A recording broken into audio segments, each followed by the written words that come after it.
Hi friends, welcome to Telugu bachelors kitchen.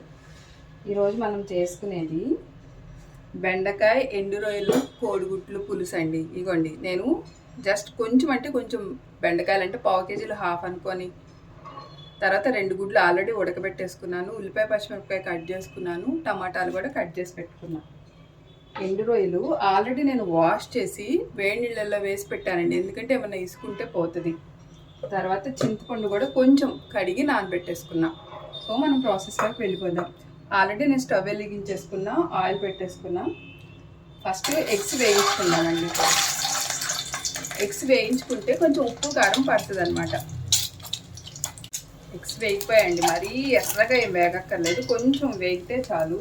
ఇవి తీసి పక్కన పెట్టుకొని ఇట్లానే రొయ్యలు కూడా వేయించుకొని పక్కన పెట్టుకోవాలి.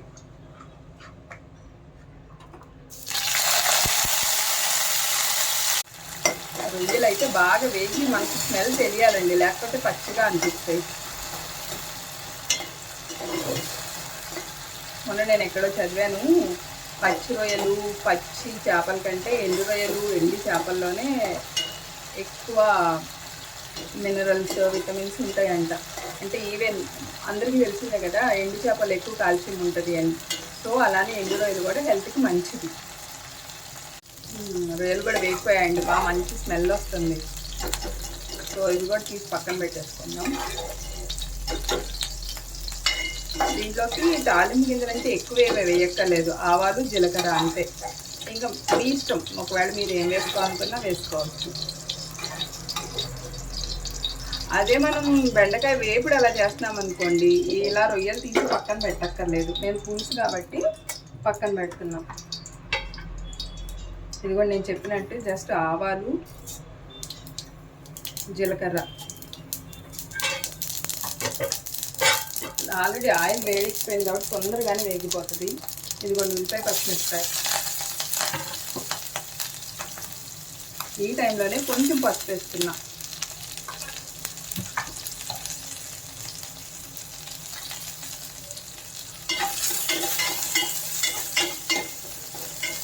యాక్చువల్లీ ఒకవేళ ఎండు రొయ్యలు వేసుకోలేదనుకోండి, అప్పుడు మనం అల్లం వెల్లుల్లి పేస్ట్ కూడా ఈ పులుసులో వేస్తే బాగుంటుంది.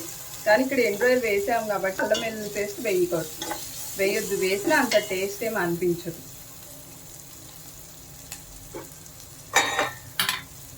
కూడా మగ్గిపోయిందండి. ఇప్పుడు బెండకాయ ముక్కలు, టమాటా ఒకటేసారి వేసేయచ్చు.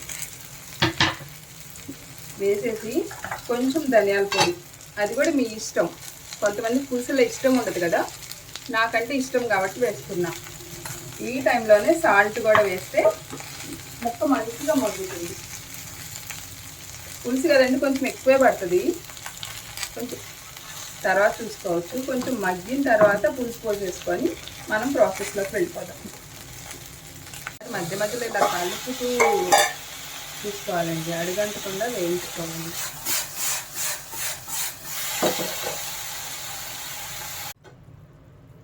పులుసు పోసేసానండి. ఈ టైంలో పులుసులో కాబట్టి కొంచెం ముందుగా వేసుకోవాలి కారం.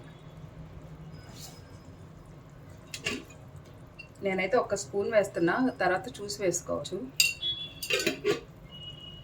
కొంచెం వాటర్ కూడా వేయాలండి.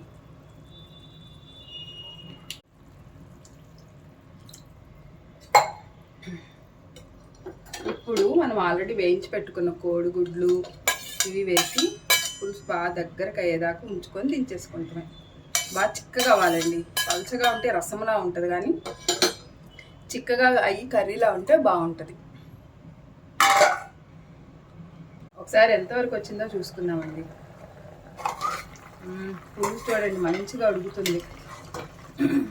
ఈ టైంలో మనం ఉప్పు కారం సరి చూసుకొని ఏది తక్కువైతే అది ఇప్పుడు వేసుకోవచ్చు. ఒకసారి నేను కూడా చెక్ చేస్తాం.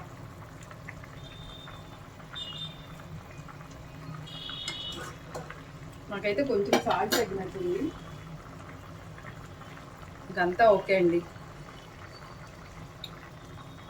యాక్చువల్లీ బెండకాయలో ఫుల్ ఫైబర్ ఉంటుందంట, అంటే even compare to leafy vegetables దాంట్లో ఎక్కువ ఉంటుందంట. సో మనం బెండకాయ వీలైతే ఎంత ఎక్కువ తింటే అంత మంచిది. అట్లానే మనమేమో డీప్ ఫ్రైసే తింటాం కదా, డీప్ ఫ్రైస్ చేస్తే దాంట్లో ఉన్న దాని ప్రాపర్టీస్ అన్నీ పోతాయి. కాబట్టి ఇట్లాంటి పులుసులు అంటే ఎక్కువ వేగకుండా ఉండే కర్రీస్ చేసుకుంటాం బెస్ట్. నాకు తెలిసి అయిపోవచ్చు ఉంటుందండి, చూద్దాం. అయిపోయిందండి, చూడండి పులుసు బాగా దగ్గరకు అయ్యింది, ముక్కలు కూడా అన్నీ కలర్ మారాయి. చూస్తానికి బాగుంది కదా, టేస్ట్ కూడా బాగుందండి.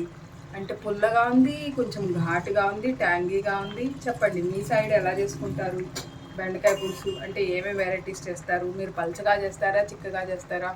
కామెంట్ చేయటం మర్చిపోకండి. Thank you for watching.